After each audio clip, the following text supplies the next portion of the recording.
Good morning. My name is Jason Osborne, Emergency Management Director for Harrington Hospital. I have with me John Musgrove, one of our nurses, and Craig Lingeman, who is one of our PCAs. We are members of the Safety Task Force, and we are going to provide some training today on donning and doffing to assist you and augment the programs that you guys have already put in place. We're going to go over some of the different types of masks. This is your standard surgical mask, which most of us are wearing on a regular basis throughout the facility here at the hospital and around in public. According to the CDC guidelines, this is acceptable for basic routine care of a COVID positive patient. To date thus far, all the research has shown that it is a droplet transmitted disease. That being said, there have been some reports of it having what they call opportunistic airborne tendencies, which means the droplets are remaining in the air for longer than a normal droplet would. That also being said, most facilities have gone to wearing N95s, especially the staff that are handling patients. Some facilities are only using the N95s when they're doing intubations, nasal swabs, or something that will be aerosolizing, such as mouth care, oral care, trach suctioning, stuff like that. A lot of different places are also, when we talk to N95s, okay, this is your 3M N95. It's a teal color. When this mask is in use, a lot of people are actually putting the surgical mask over the N95 to help conserve the N95. So with this facial mask over this allows us to be able to throw this surgical mask away after use and still have a fairly clean N95 respirator. There are also construction grade N95s, which are still made by 3M and various other companies. They look very similar, however they're usually white. The biggest thing when we're looking at N95s is we want to look for that NIOSH symbol. That is the organization that tests these masks and certify these masks. Now, there's been a lot of controversy over the KN95s, which is over here. All right. These KN95s are not part of the original batch that were brought in that were tested by MIT. These are ones that we were able to acquire. They have UN and EU certification numbers that correspond to a NIOSH equivalent overseas in Europe and in Asia. These are more readily available. I know there's been a lot of controversy over them. We're not here to say which brand is better than another, but we are just here to kind of show you and help educate you a little bit on the use of these masks. Not every mask is a one size fits all. We highly recommend, and it is still an OSHA requirement for you to be fit tested on any mask that you use or any respirator that you use that is an N95. OSHA has waived the yearly requirement, but has not waived the initial fit testing requirement. So therefore, here at the hospital, we've continued fit testing, and we highly encourage you to do so as well. That being said, with our N95s in short supply, there have been cases where we've been reusing them, and they have been either reprocessed by UV light or a peroxide disinfectant. I would urge you to use your company's protocols regarding that. In doing the research between NIOSH and OSHA with some of these different types of N95s, the OSHA has recommended that we use our NIOSH certified equipment first if available. If it is not available or we then run out of the NIOSH certified N95s, we may go to a similar equivalent and the KN95. The UN and EU certification numbers that are on the packaging of this particular mask, okay, do correspond to the OSHA website and to the CDC, which you can go to cdc.gov or osha.gov, which will give you all the information that you need regarding the use of those masks. And Jason, some of the staff might not be aware that these are all N95s, and N95s are referred to the quality of the mask blocking out 95% Correct, particulates. the filtration, correct. And the other names are the brands, and like Jason says, one size don't fit all. So these are integral, these are 3M as Jason said, there are intervals. Correct. Those are There are the several brands. different types of N95 masks. Some people say, "Oh, I need an N95," and they refer to it as one mask. It is the type and based on the filtration. So these are the Technol duck bills, which a lot of people refer them to. 3M makes a teal one. There's also a mesh one that has a blue mesh over it that's called Innovel, and there's a variety of other construction grade N95s, some that look like surgical masks that are rated as N95s. So there's a lot of different masks out there that are N95s and certified by NIOSH. The key point with the N95 number is that the filtration rate of the mask is 95% of the particulates or greater. Most of these N95s are at like a 98 or 99% filtration rate. And I know that with like the KN95s, they're still doing some testing and stuff like that. But like I said, they would prefer you use these after your traditional NIOSH certified stock has been depleted. Hi, we're going to have a series of clips now on donning, putting on, and doffing, taking off personal protective equipment for COVID-19 patient care. There are several kinds of gowns. Some are reusable, some aren't, some are more durable, and at this time people are repurposing those through different ways. You could wipe them down with disinfectant wipes or some kind of alcohol-based isopropyl alcohol in a hand pumped spray bottle to repurpose that, whatever your hospital has deemed most appropriate if you are repurposing your gowns. Now, this gown does not fit my petite character as well as some of the other ones, but it is plenty of protection, plenty of enough protection to take care of your COVID-19 patients. The main purpose, and this is according to CDC, is that you are covered by the front, in the front. If there's a space in the back, that's okay.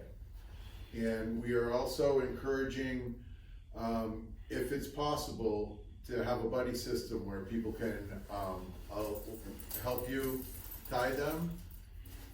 It saves a little bit of time. If not, you can do it yourself. The procedure that we have is that you're going to put on your gown first. One of the main differences in donning for these patients is that you're also going to double glove. We'll be doing a later video on if you are using repurposed gowns or N95 masks and how to store those.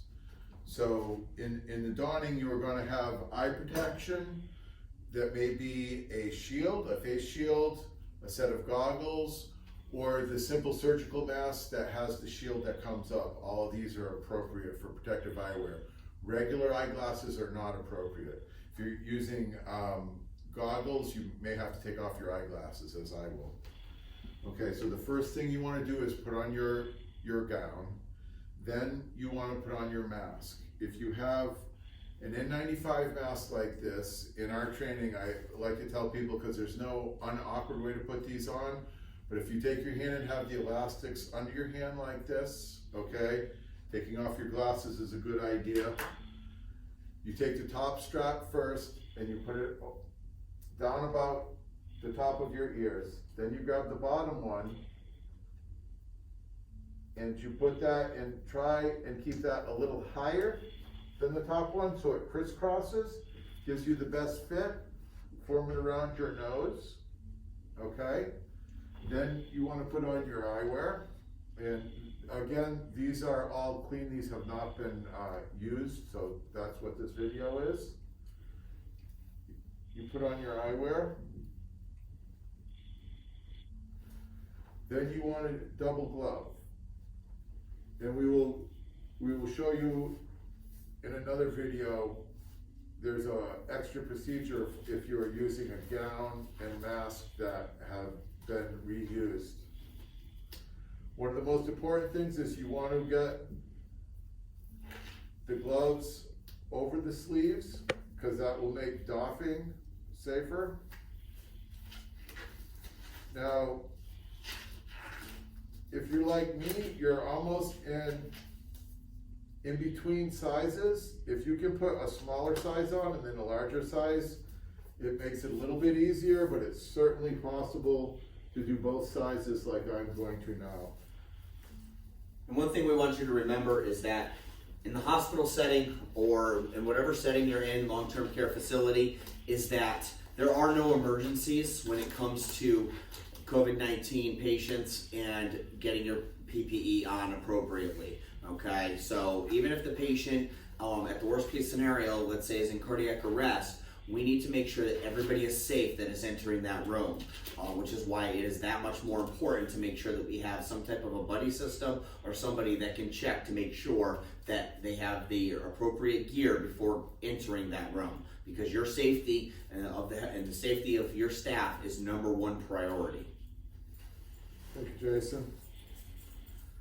So also our recommendations are, if you're with these COVID patients, is that you put a simple surgical mask over your N95. And whenever possible, if the patient is willing to have the patient have a mask on, therefore the patient has a mask on, you are double masks. It makes your N95 much more protected, especially with repeated use. So now you're ready to go in and take care of your patient. As you see, John is in his full PPE. He's coming out of the room. We're going to talk about doffing. Now, when we talk about donning and doffing, putting stuff on, and doffing, taking it off. The doffing and the taking the protective equipment off is the most important, because this is where most of the cross-contamination happens in taking off that equipment. As evidenced by several other events throughout the U.S.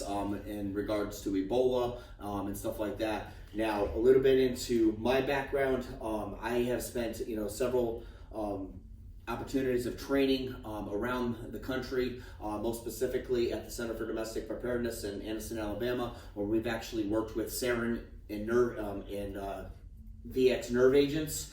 We knew when we had to doff our PPE, we had to do it correctly because our lives depended on it. Okay, I've worked with some of the most deadliest chemicals on earth, and we knew again that we had to take that equipment off in a very systematic way. It wasn't anything that was quick. It was very deliberate to ensure the safety of all. So John's gonna show you how to take off the equipment that we have. Thanks, Jason. And absolutely so important. In the real world, when you're in a hurry, it's easy to lose focus of paying attention of exactly doing it correctly and doffing, okay? If you do happen to touch your hands or something, there's no need to panic. You just sanitize your hands when you come out. The main thing is to be conscious of what you're doing. Correct. Okay, so per our policy, we doff everything in the room and put it in a trash can, a covered trash can, except for the N95 and the eyewear, which is done in an established area, either a table outside of the room or a separate room, okay? So now the first thing that I want to do is take off my first set of gloves, because you remember I am double gloved. I take off the first set of gloves and throw them away. I take foam. You either have foam ready or you have a dispenser or some kind of alcohol-based hand sanitizer, Purell, whatever. You put it on the next set of gloves. You foam those gloves. Now you're ready to doff your gown. It's tied at the waist and the neck. It's best to do it in a two-step process. Breaking the waist, grabbing up here, snapping the neck, and then you want to be careful.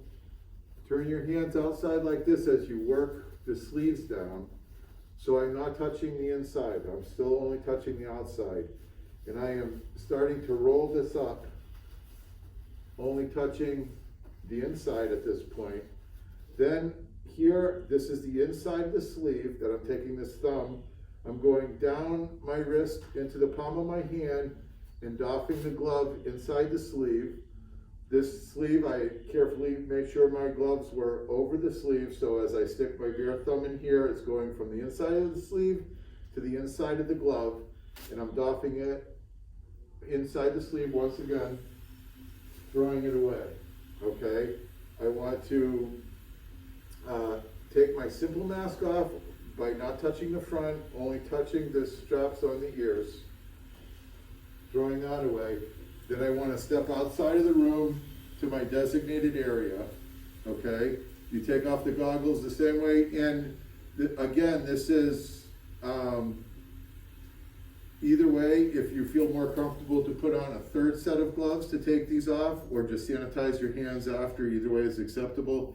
But I take my goggles off, I put it in the designated anti-area just by grabbing the elastics, and the same with my N95, I am only grabbing the elastics, taking that off, putting it in my anti-area, foaming my hand again, and then follow your hospital's policy for storing the masks, which will give suggestions, and cleaning your protective eyewear. All right, so we're going to talk about some special considerations with the shortages of masks and the shortages of gowns. Some facilities have been reusing the gowns that they have. Typically, we have two different types of practices and training. There's best practice, which says a disposable gown or a regular gown, when it's done, it's done. It goes into the receptacle. Same thing with our N95 masks. Best practice has always said it's a single use. However, during this pandemic, we have realized that there have been limited supplies in a lot of areas, and we're not alone. This is every facility throughout the United States. We've had to come up with some other alternatives. So one of the alternatives is a reusable gown. A couple suggestions that we have, and again, this is not tried and true, or absolute fact, but these are just some stuff that we have found that has worked best with us. Is if you are reusing a gown that you've either wiped down or you've sprayed down, as John had mentioned, with an alcohol based sanitizer, we recommend that putting it back on, because there still is a possible contaminant on there, that you would use a set of gloves while putting on that particular gown. And once that gown is on, you would then take that set of gloves off and put your double gloves back on. So we're also going to talk about the N95 mask, and again, as I talked about previously, about repurposing them due to supply. We have an N95 mask here. Once we're done using it, the recommendations, and you're going to have to follow your facility's policies, but what we do here is, when they're done using it, it goes into a paper bag. To reuse it, we would put a set of gloves on, we would put the mask on, and then take those gloves off and finish donning our equipment. If you're going to be sending these out for any type of reprocessing or sterilization, there's a couple different methods that have been approved out there. What we recommend is you're storing it in a paper bag, not a plastic bag. Plastic bag tends to hold that moisture in, versus the paper bag allows more of that moisture not to be concentrated on the mask. And what we do here at the hospital is we have the N95s into a brown paper bag, and when they go to be reprocessed by UV light, then they comes back in a white paper bag, and we have people writing their names on it. Now, what we have found is some of these masks, if you write in black Sharpie the name, we found that sometimes that black Sharpie actually bleeds onto the face. So what we've told people is, if you can take like a patient label or something and attach it to the band, and fold it over with your name on it, so that we know it's yours. It is not our recommendation for or supporting using the same gown or mask for anybody else. Should be individualized. So if you have limited amount of gowns, each person should be issued a gown, and those gowns be reprocessed only for that person. Would be our recommendation. Again, I encourage you to follow up with the Center for Disease Control, the CDC website, and or OSHA at osha.gov for any further information. This opportunity and allowing us to help you with our training videos. We are not professionals, but we are trying to get the best information out there as best we can to help everybody, because we're all in this together. Craig, John, and myself are working very hard. If you guys can turn around, we'll show you the things that we have made. We've instituted a safety task force for here at Harrington Hospital, and these gentlemen, along with other people from our task force, go around and they are the assistants and the observers to make sure everybody is utilizing their personal protective equipment appropriately. This adds an extra layer of protection for those employees and an extra set of eyes to look for ways that people might be accidentally touching their face or anything while they're taking off their equipment, and to be able to catch it before it gets too far.